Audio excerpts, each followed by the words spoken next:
Hi, welcome to this Zentangle Quickie. My name is Heather Hartwick Gladden. I'm a certified Zentangle teacher, and today we're going to take a look at Keeko. Keeko is, I put it in the category of weave tangles on my site, which it seems to be perpetually under construction. There were some things changed and I have to go back and I have to fix a bunch of stuff. I'm trying to put these into categories. So if you want to look at all of the weave tangles, then you can go and there's that category and you can see all of them. And I just think it's neat to put them in these categories like that. So let me share this with you. It's fun. I think it's relatively simple, and I'll share with you where the difficulties come. So this one, and I'm just going to start here in the middle, is a set of 4 lines. And then we can go, actually you can go either direction. Let me go crossways here. Then we're doing 4 lines in the opposite direction.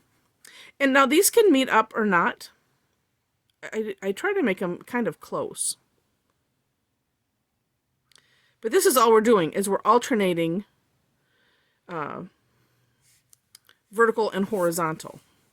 And you can, however it works for your hand, whichever direction. I mean, if you do lines better this way, and then, wait, if I'm going this way, then, that you can always turn your tile to match however you want for your hand to go. Today, my hand doesn't know what it's doing, so I'm just going with it. And so we're just alternating these basically in a row. Now, I'll tell you what I do sometimes with this one is, so I have my, let's say I started here, which is where I did, and then I put my 4 this way, and then, going the opposite direction, and sometimes I'll kind of fill in this way, just because I don't know why, and then I'll continue. And I won't necessarily do it as an even, like row at a time type of thing. But whatever works for you, works for you. But so this one is just nice.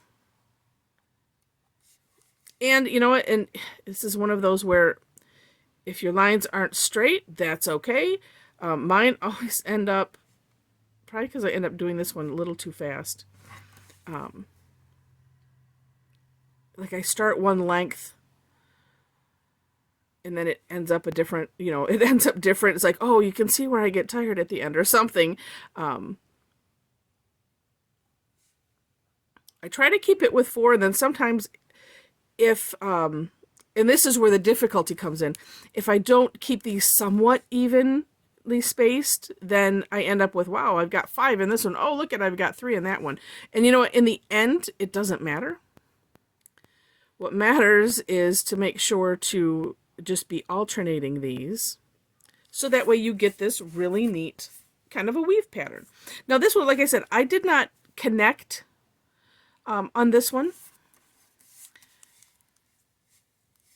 Let me try this last row here, and I'm gonna butt those right up against each other. Do my best here.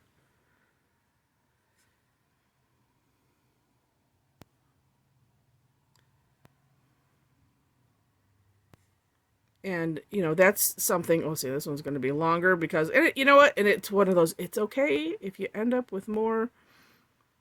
No one's out there counting. Oh, hey, look there's Keeko. They did Keeko. Let's see how many lines they did in each one.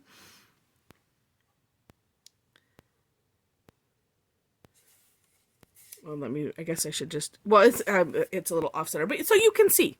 Now, this is one way to do it with straight lines. Now, you can also do it, and I think sometimes that's why I don't worry about connecting them, so it looks more, there's probably a word for it, like more, like when somebody's sketching something. Again, not an artist, so there's probably terms, and I don't know. If there's a word for that, besides it looks like it was, sketched. Then leave it in the comments. I would love to know. So, actually, I'll draw a little squiggly line so we have a divider. You can also do these a little bit curved. So I will start here in the middle again, and we'll go this direction. Let me make it slower so that way my lines are better. And this one I do turn because my hand kind of goes in this kind of a curve. In this one, a lot of times I won't have them meet because they're not gonna meet when you're doing curved lines. You know, I'm going to use the term rustic. That's what it looks like to me. If you've been on any of my classes, you know, we've turned we use the term whimsical instead of wonky. And I don't know what we have rustic in the place of, but we'll call it rustic.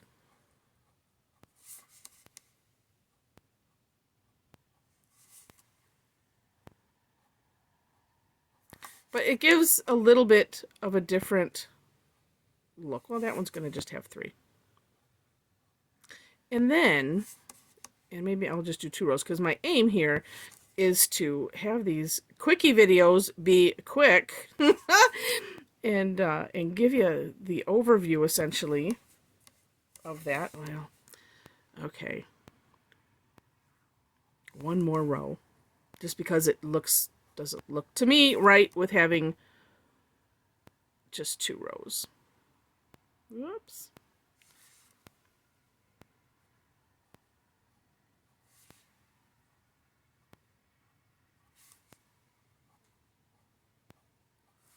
And then this one.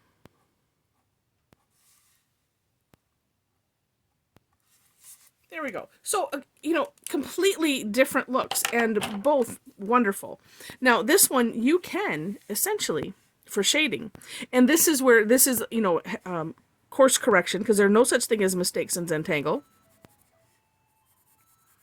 I'm just going to do shading, you know, across where these kind of meet up. And then the same thing here.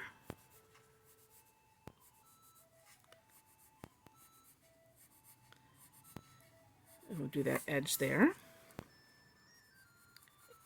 This one I have to just be careful because I did it rather tight. Okay. Oops, I didn't put any on the top here.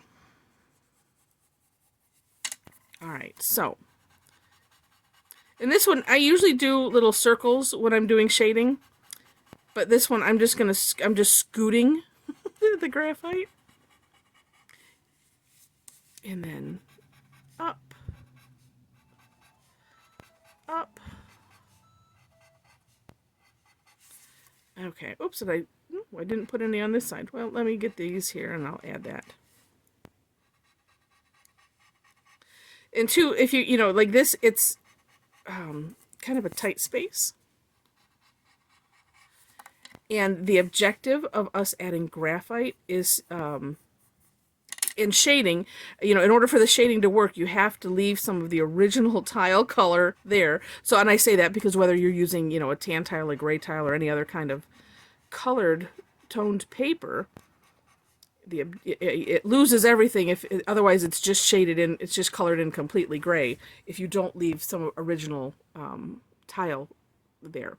So as you can see, so that way, and then it adds that kind of bumpiness to it. But there's a couple ways to do Keeko. Here's an example of this is from my planter series, as I was calling it. You know, where I did it a little bit more deliberately. And this one I did do straight, and I did pretty good at getting them to line up there. So it's a fun tangle, as I mentioned.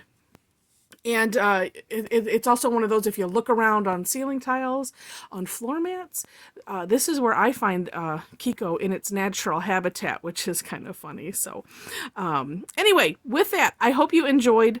Give it a try, and I wish you happy tangling.